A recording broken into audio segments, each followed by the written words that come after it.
So just to break down what that switching would look like, we took the example of 75 to 90. And just to say, the ratio today, as we're recording this, is about 91. And that is a massive opportunity. We've looked back through history, and when the ratio has been over 90, it quite quickly moves down. So for us, let's just say this, for us, if we hold any gold today, we'd definitely be switching it to silver or buying more silver, because the ratio massively, massively favors silver. And in a relatively short period of time, you'll be left with more gold than you started with. So this is what we're doing. And this shows you over 3 years how you can make 72%. So yeah, it becomes interesting and a possibility for some people. It's going to take work. It's going to take you finding out about your retirement, how, pension, what it's in, how you can get it out. It's probably not going to be something you can do overnight, but it's possible. And if those threats of central bank digital currencies, bail-ins, bailouts, compliance, and all the other things that are a real threat worry you, then this might be a good solution. Up to you to decide. Adam and James, one thing that actually plays towards that, if the 150,000 was left in the bank for the 3 years, that's a 10% inflation. So actually, the person doesn't have 150,000 in the bank in buying power. That buying power will have reduced 10% every year. So in actual fact, the calculation that you've done would actually be even more advantageous to someone going to gold. Yeah, definitely. We've been kind to the banks. We like to throw them a bone every now and again. I don't know why we're being kind to the banks, but yeah.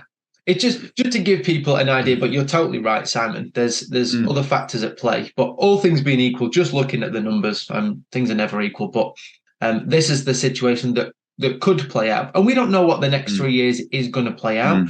Maybe it doesn't happen exactly like the previous 3 years, but at least there's an option. I think the worst feeling that you can have is helplessness, that there is no option. And this has come from our customers, just to explain, guys. This has come from our customers, because we've had so many customers very frustrated that, like we said before, US citizens have got it sorted, it's all done for them. It's very straightforward, and it's easy.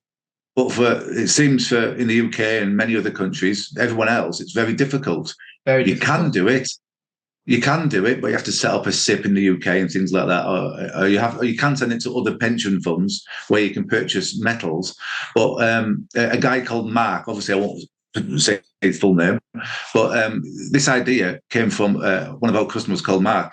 And he said he was taking his money out, and that's what he's doing. That is it. He's had enough. He doesn't trust the system. He's having it. He's taking it out. He's taking a 40% hit or whatever he's taking, and he's just going to take it. And that's what brought. This is what gave us this idea of. I wonder how long it would take to get our money back. This is where it all came from. And I spoke to another customer where he's moved his pension in the past, and he's moved it, so he's invested in precious metals. And he said, "Oh, it's okay because I've done that." And I went, "Yes, it's definitely better than where it was, because it wasn't invested in metals." But I also brought up the fact that you can only invest in gold. You can't invest in silver, which means you can't switch and you can't do all the other things that we can do. He's still having his strings pulled, isn't he? He's still under control of the system's still got control over you.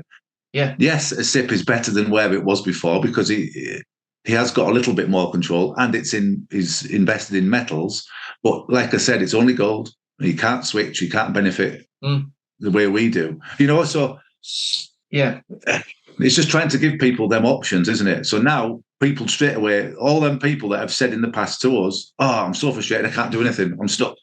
Now it might be an option. We're not promoting this. We're not saying go out there and cash in your pensions. It's the last thing we're saying. But we're saying, look, this is an option. This is something you could do, and it would only take 3 years. If you go by these numbers. Does that make sense? I don't know, but it does. Between now and next time we're on, I'm going to find out from my man here, Adrian, and ask him the question about, if people were to become a resident here, would that stop them having to to pay out 40% so they could take their money out and put it into this without losing it? I don't know, but I will ask that question. But this is an option if that is not available. But for anybody who knows me, for the last 20 to 30 years, if the answer's no, people have come to me. That's been my job for 30 years. When people can't find a solution, I find solutions, because there is always a solution out there. And there's always a way of doing it within the constraints of the law, so that you're not going outside of the law to do something. But when you look at it where you've paid your taxes all your life, and again, look, we haven't even covered the aspect that when you die, they want your death duty as well. It's taxed. It's not even taxed until you're dead. You're taxed after you're dead as well. And what we're trying to do is extract people from the matrix so they can have a better quality of life and get out of the system of slavery and be able to enjoy their lives. Absolutely. Yeah, and that's the way it should be. This is just getting you back to where you were, which you could say, well, is that a good option? Well, we think it's pretty good because you own and control what was 100% of it now. Calling all US citizens. Check out the link in the description to get your free Goalbusters ebook.